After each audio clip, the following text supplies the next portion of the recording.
કેમ છો મિત્રો? આજે સવારે રેડી થઈ મસ્ત વાતાવરણને એન્જોય કરતાં કરતાં આપણે નીકળી ગયા ફેક્ટરી તરફ જવા માટે. આજે હતો શનિવાર અને આપણે દર શનિવારે વીકલી મિટિંગ હોય છે, જે મિટિંગમાં સેલ્સ અને ફેક્ટરી સ્ટાફ બંને વિડીયો કોન્ફરન્સમાં પોતાના વીકલી પ્લાન અને પોતાના આખા વીકમાં આવેલી ચેલેન્જ શેર કરે છે. પછી સવારે મિટિંગ રૂમમાં આવી આપણે મિટિંગમાં ડિસ્કસ કરવાના બધા જ પોઈન્ટ રેડી કરી લીધા અને આપણે રેડી થઈ ગયા વીકલી મિટિંગ લેવા માટે. ત્યારબાદ 9:15 વાગે જ્યારે બધા આવ્યા ત્યારે આપણે વિડીયો કોન્ફરન્સમાં વીકલી મિટિંગ ચાલુ કરી દીધી. મિટિંગ પૂરી કરી પેન્ડિંગ ઓર્ડર ચેક કરી આપણે લાગી ગયા આપણા રેગ્યુલર કામ માટે. ત્યારબાદ થઈ ગયો લંચ ટાઈમ અને આપણે આપણું નવું ટિફિન ખોલીને બેસી ગયા જમવા માટે. આજે આપણે જમવામાં છે પાપણ, ભાખરી, વાલનું શાક અને કેરીનો રસ.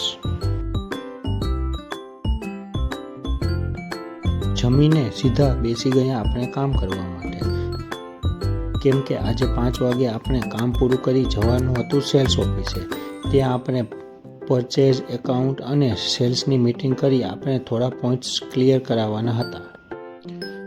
5 વાગે આપણે આપણું બધું કામ પૂરું કરી આપણી સિસ્ટમ શટડાઉન કરીને નીકળી ગયા ઓફિસ તરફ જવા માટે. આપણે જ્યારે પણ ફેક્ટરીથી સેલ્સ ઓફિસે જઈએ ત્યારે ફેક્ટરી અને સેલ્સ ઓફિસ બંને દુનિયા સાવ અલગ જ લાગે છે, પરંતુ આ બંને દુનિયા એકબીજા વગર સાવ અધૂરી છે.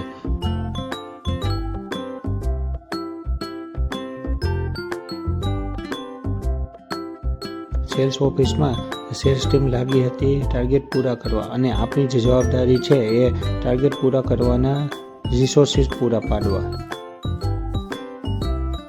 તો બસ મિત્રો, આજે પણ આપણો દિવસ હંમેશા કરતાં થોડો લેટ પૂરો થયો, કેમ કે આપણી પાસે અમુક જવાબદારી એવી છે જેને પૂરી કરવા માટે આપણે સમય જોયા વગર કામ કરવાની